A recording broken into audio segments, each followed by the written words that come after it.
Welcome back, everybody, to A&M Reviews.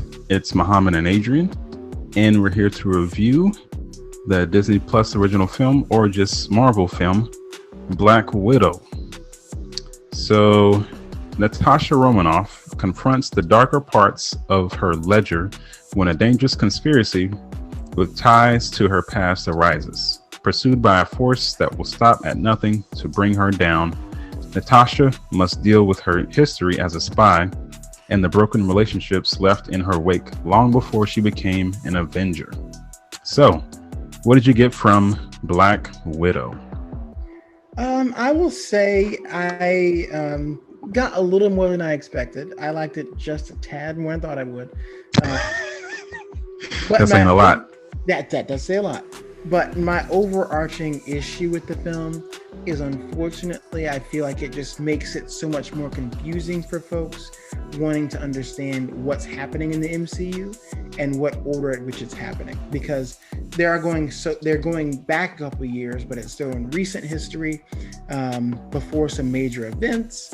So it can be pretty confusing to follow if you're trying to get into this, and because I mean, they have the dates and they have the timestamps, whatever, in the film, but you have to kind of remind yourself, okay, this already happened. This happens after this. How does this play in? And besides a vest, nothing really connects that's important.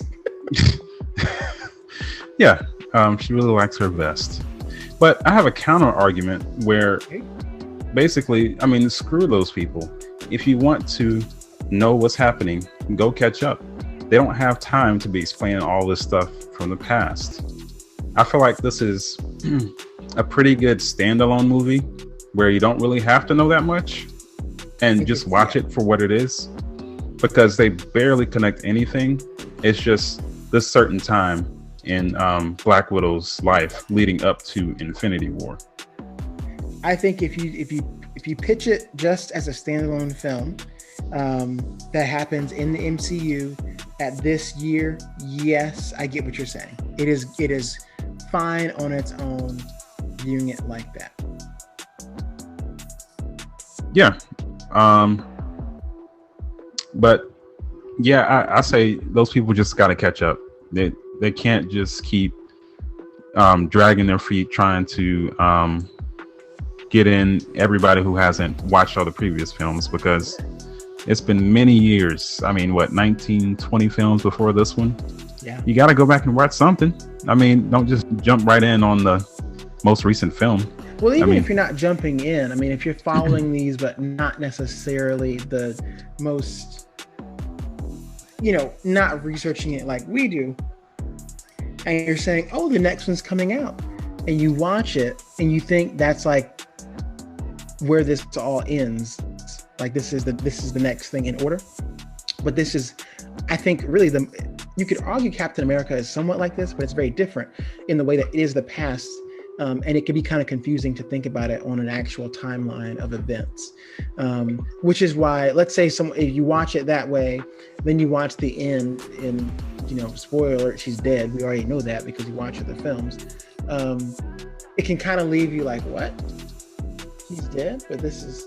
And you forget. I mean, I would think some people might forget that she actually died. The average viewer might forget that she died in Endgame because so much was happening. And you might just, it's an easy point to forget and gloss over. But honestly, that kind of leads into my my critique about Black Widow is she's a character you can gloss over and nothing really changes. Because that's what they did. They went back in time to watch this, to if we had a camera going back in time to watch this, because these events, they didn't really affect anything in the future that was relevant. No. And I guess it shouldn't. Or, I mean, I'm not sure. Maybe the ending. Because we don't want to make the movies we've already seen less valuable, but it just goes to show how invaluable this character is, because we can go back in time and view these things knowing that it won't have any effect on the grand scale of things moving forward. I mean, we'll talk about at the end, but the biggest, oh wow, is about a Disney Plus series. So low stakes compared to the things you've been watching. Well, yeah. I mean, it's more of a personal story. I mean, she's going back into her past, facing some of her demons. Yeah, that's what it is. But we gotta talk about it. Obviously, I don't care for the character anyway. Okay. And reasons. And this is, I feel like this kind of like proves to me a little bit that, it doesn't quite matter what she's doing. We'll see it when we see it. We got to talk about. Okay. All right. Well, can you imagine them holding up Infinity War or Endgame for this? No. People were mad about Captain Marvel. I would have been mad if we got this before Infinity War or Endgame to watch her wear a vest and cut her hair. But anyway, we're moving forward. Yeah, I mean, this isn't that relevant.